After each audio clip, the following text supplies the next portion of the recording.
que o STJ decidiu punir o ministro Marco Buzzi com perda de cargo. Estou aqui, inclusive, no site da Jovem Pan. Acabou de sair reportagem do Marco Viana e Nicolas Roberts que o STJ decidiu punir o Marco Buzzi com perda de cargo após acusações de assédio sexual. O ministro foi punido por maioria absoluta em processo sobre denúncia de abuso sexual, importunação sexual e injúria. Decisão ainda vai ser analisada pelo CNJ e pelo STF. É bom que a gente explique para quem está nos ouvindo, né? Vamos trocar essa tarde que a gente mudou já de assunto. E a gente está aqui falando do Marco Buzzi, e nesse caso o Marco Buzzi ele está sendo processado, lógico, na justiça comum por esse suposto assédio, mas também tem essa abertura de PAD, né? O tal do PAD, processo disciplinar, que foi aberto pelo próprio STJ, e eles correram, inclusive, à frente das investigações que estavam sendo feitas. Olha lá, Mota, aí a gente também tem que olhar, enfim, como as coisas podem, de repente, ser diferentes. Nós temos na nossa tela, temos a notícia, olha a notícia. Notícia da Jovem Pan, a que eu estou me referindo. Você, então, que nos acompanha pela TV, também pode ver o que eu estou lendo aqui com vocês. Esse processo administrativo, portanto, aberto no CNJ, no próprio STJ, ele teve hoje como resultado o afastamento do ministro Marco Buzzi. Decidiram punir com perda de cargo. E é interessante porque nós falamos aqui há alguns dias sobre uma mudança no CNJ, por isso que eu me lembrei do CNJ, que o CNJ tinha entendido que não apenas a aposentadoria compulsória poderia ser uma pena a ser dada a juízes, mas também a perda de cargo. Não é? E a gente até criticou, disse que isso deveria mesmo ser feito pelo Legislativo e não pelo CNJ, mas seja como for, já estão aplicando essa pena de disponibilidade com afastamento e perda do cargo ao Marco Buzzi desde já. Acabou de sair. Isso é breaking news. Então, é interessante, porque olha só, vou até ler um trecho e depois eu quero ouvir vocês. O Superior Tribunal de Justiça decidiu por maioria absoluta, nesta quinta-feira, aplicar ao ministro Marco Buzzi pena de disponibilidade com afastamento e perda do cargo por violação dos deveres funcionais no processo que investiga a denúncia de assédio sexual, importunação e injúria. Desde o início, ele nega as acusações. Inclusive, hoje tinha saído uma matéria sobre esse caso, que ele chegou até a apresentar um laudo de que ele tinha problemas de disfunção erétil e etc. E essa era a sua linha de defesa, o que me parece um pouco fora da curva, porque pouco importa se você tem ou não tem um problema dessa ordem, porque o assédio, ele é o gesto, ele não é o ato. Né? Mas enfim, então me pareceu até estranha essa linha de defesa. Seja como for, o STJ correu à frente e por unanimidade os ministros reconheceram que Buzzi cometeu infrações disciplinares. A divergência ficou apenas na punição. A maioria acompanhou a aplicação da nova pena máxima prevista, como eu mencionei, para magistrados. Essa previsão foi do CNJ de alguns dias que foi dada, enquanto os ministros João Otávio de Noronha, Mauro Ribeiro, Regina Helena Costa e Gurgel de Faria votaram pela aposentadoria compulsória. Ou seja, teve uma divergência se ele ia perder o cargo, como foi no final decidido, ou se ele apenas receberia uma aposentadoria compulsória, ou seja, sairia do cargo e ficaria ali recebendo seus proventos. E a maioria foi nessa nova punição que o CNJ passou a entender que pode ser aplicada a magistrados. Claro, agora cabe recurso para o STF, cabe recurso para tudo quanto é lugar, a gente sabe como funciona. E essa decisão está na mão do STF. Mas é uma decisão diferente. Sim, mas essa decisão está na mão do STF sobre a aposentadoria compulsória ainda, né? Também isso vai, o CNJ deu essa decisão, mas isso também é alvo de revisão. Tudo, né? Tem alguma coisa que não é alvo de revisão pelo STF do país? Absolutamente nada. E foram 28 ministros nessa decisão, 4 que votaram dessa maneira, defender a aplicação da aposentadoria compulsória em vez da perda do cargo, né? Mas trazendo um pouco já do campo institucional aqui, salvo engano, são 3 vagas agora no STJ que em ano de eleição cabe ao Lula indicar, né? Então, isso mais uma vez pode ser...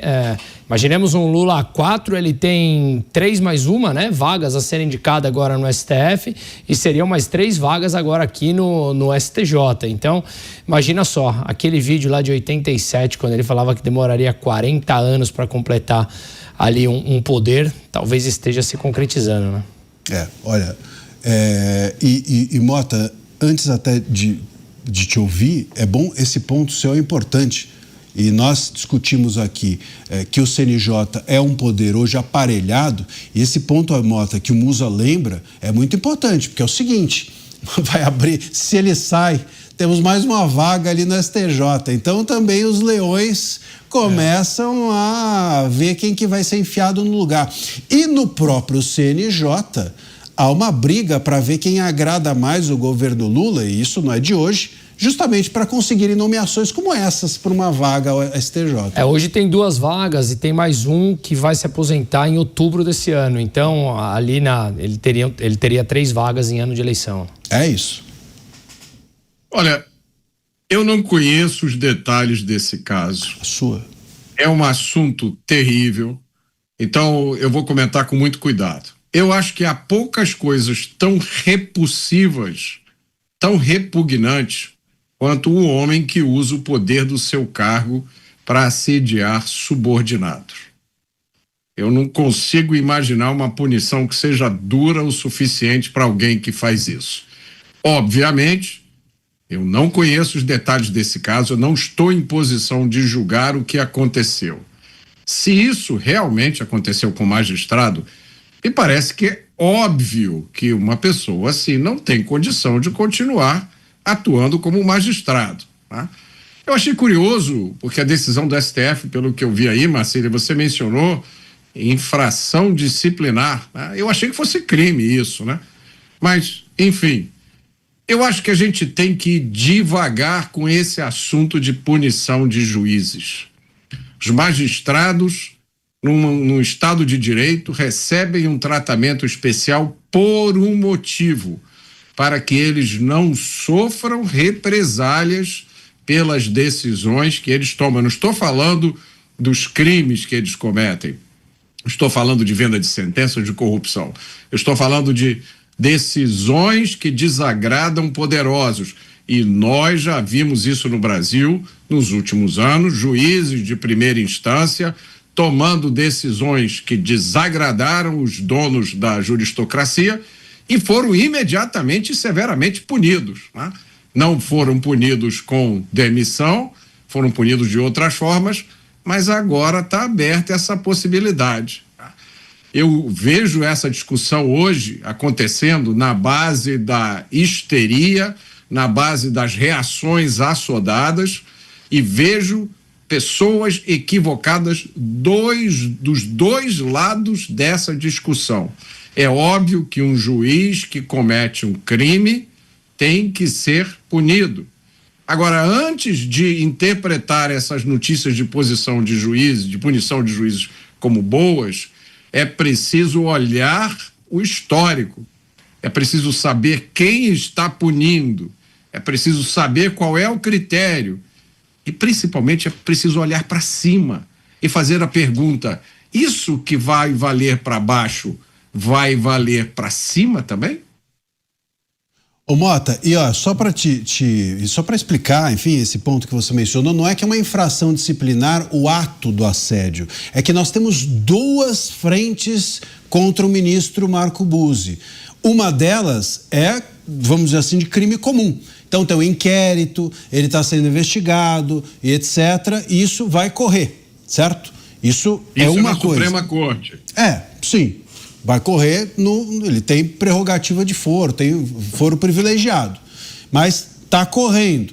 A outra é a infração disciplinar que eles abriram em razão desse ato, claro, não condizer com a função do ministro. né, o suposto ato, o ato do qual ele vem sendo acusado, não ser possível de se concatenar com a função de um ministro, né? E tomara que assim fosse com os demais que agem também de forma irregular, porque eu abri o editorial falando disso. Não é só esse tipo de ilícito ou de possíveis ilícitos que são contra a função de um ministro. Quando o ministro também age fora da sua toga, ou age para tomar uísque, ou age para fumar charuto, ou age para, enfim, reunir-se com quem não deve, isso também deveria ser alvo dos seus colegas de corte fazerem alguma coisa. E não simplesmente reunirem-se junto. Porque, inclusive, nesse ato que eu mencionei do Moraes, estava o Zanin também nessa história. Estava junto. Fazendo o que ele? Já não devia estar um, tinha dois. Enfim, mas voltando foi aqui... indicado pelo Lula e foi advogado pessoal do Lula, hein? Não devia nem estar lá, né? Porque, enfim, toda lá, digo, no Supremo, a meu ver, e não devia também estar nos julgamentos porque eu desconfio, eu não tenho nem um pouco de confiança de dizer que há notório saber jurídico, né, enfim, em alguém que era simplesmente ali um advogado de quem o indicou. É isso. Esse foi o grande notório saber jurídico, uma pessoa jovem, etc., com muita carreira ainda pela frente. Enfim, mas o ponto aqui não é esse. O ponto é não estamos julgando os ministros, mas os atos dos ministros que não condizem com a sua toga. E aqui, lá e aqui, me parece que a gente tem atos que não condizem. E por isso que eles estão sendo julgados, ou o Buzzi apenas está sendo julgado, nessas duas frentes. Pelo suposto crime e pela infração. A infração eles correram e já julgaram dentro do STJ. Também cabe recurso, mas são duas frentes. Então, só esclarecendo, Mota, porque senão fica parecendo que eles entenderam que houve uma infração disciplinar e fecha o caixão, não é isso? Deixa eu, então, fazer uma pergunta aqui de leigo em direito. Se ainda há uma investigação em andamento e portanto, não se concluiu ainda que isso aconteceu, tá certo isso que eu estou dizendo? Tá certo. Ele não foi ainda declarado culpado. Não. Então, qual é a infração administrativa? Como é que ficou caracterizada a infração administrativa? É uma investigação em separado? Eu concordo com você. Há um pré-julgamento sobre um ato que ainda não foi julgado. Eu não estou nem defendendo o ministro, eu estou só querendo saber, né? Porque talvez tenha sido feita uma investigação em separado. Eu só achei curioso essa expressão que eu vi na matéria da mídia, né? Falando em infração administrativa, se ocorreu realmente um assédio da parte de um ministro, isso não é só infração administrativa, né? É uma coisa muito mais grave, é um crime, né? Ele ainda está sendo julgado, que eu até mencionei essa outra matéria que tinha saído hoje e que a gente até tinha selecionado para comentar essa matéria que eu vou me referir agora, e aí surgiu essa bomba agora. Bomba, enfim, não sei se é bomba, porque no Brasil tudo é bomba, nada é bomba, né? Enfim, tudo que é urgente, tudo é urgente, nada é urgente. Mas enfim, seja como for, a gente tem aqui a notícia, né, de que o Buzzi, ele apresentou, a defesa do Marco Buzzi, apresentou um laudo de disfunção erétil, dizendo que, enfim, isso seria a sua defesa. Ele não teria condição, segundo ele, de cometer esse ilícito, porque ele apresentou um relatório urológico que aponta uma disfunção erétil como um dos elementos que comprovariam a inocência do ministro. Na entrevista ao G1, estou lendo a matéria aqui, a advogada dele, a Maria Fernanda Ávila, que defende o magistrado, disse que esse laudo teria como objetivo provar que a situação de assédio descrita por uma das vítimas seria impossível porque, aspas dela, ninguém pode ter sentido, não vou falar a palavra aqui, mas ela diz sentido, objeto e tal, de alguém que tem disfunção erétil.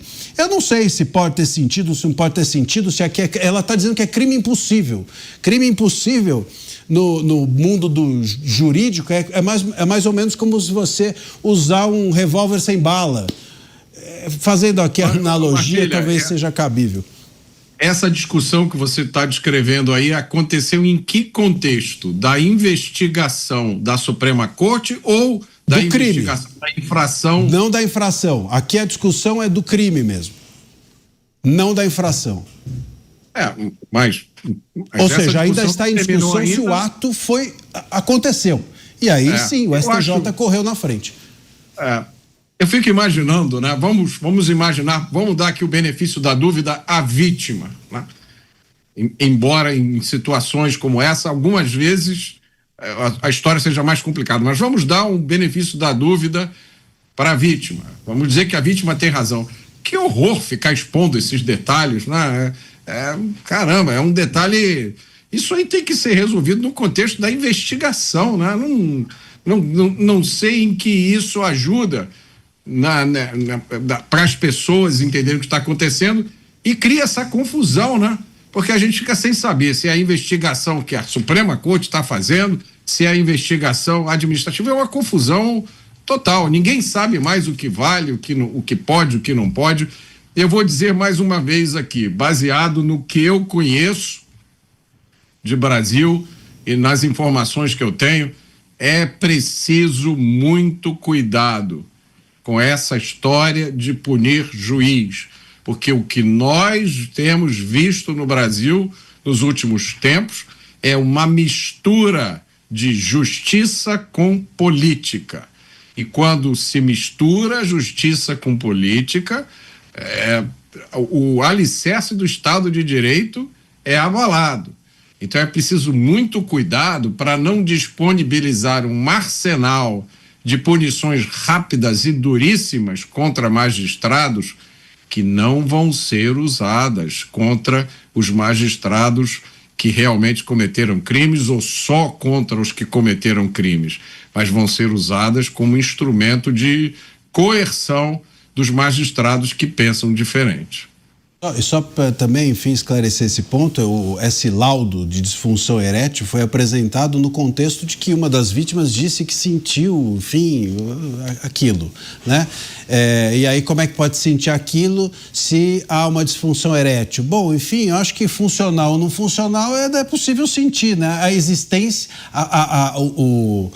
é até difícil falar disso, mas enfim, o fato de haver uma disfunção erétil não torna inexistente, né, o objeto. Enfim, de qualquer maneira, o ponto é que esse assunto não interessa. O que interessa é que esse ponto eu queria discutir com vocês, eu queria deixar bem registrado que o Mota levantou também uma bola importante. A gente tem aqui o STJ também querendo dar uma satisfação à sociedade. A gente não quer que tribunais deixem de julgar juízes e nem quer que tribunais julguem os juízes precipitadamente. A meu ver, e aí eu concordo, Mota, o adequado seria o seguinte: vamos todos julgar em conjunto essas medidas, porque qual é o risco nesse momento? Há um risco do ministro voltar a cometer algum desses ilícitos? Há algo explícito? Bom, se há algo explícito, então, meu caro, não tem como ele seguir adiante. Mas não me parece ser o caso, ainda está em discussão se houve o ato. Então, o ato não está consumado de uma maneira que não tem mais controvérsia. Se há controvérsia, tem que se aguardar.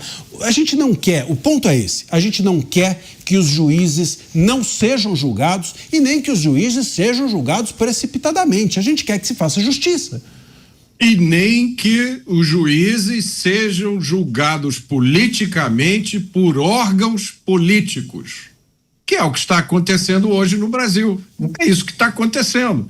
Se a gente comenta todo dia aqui inúmeras situações em que a justiça se deixa influenciar por política, por que seria diferente nesse caso? Porque de repente, Marcília, de repente surgiu de novo esse assunto de punição de juízes, né? E virou a bola da vez. A gente tem que parar e pensar, nós não podemos ser inocentes. A gente não pode achar que instituições que todo dia dão demonstração que estão indo numa direção em relação a um tópico específico, não, nesse aqui eles estão indo na direção certa. A gente não pode ser ingênuo, né?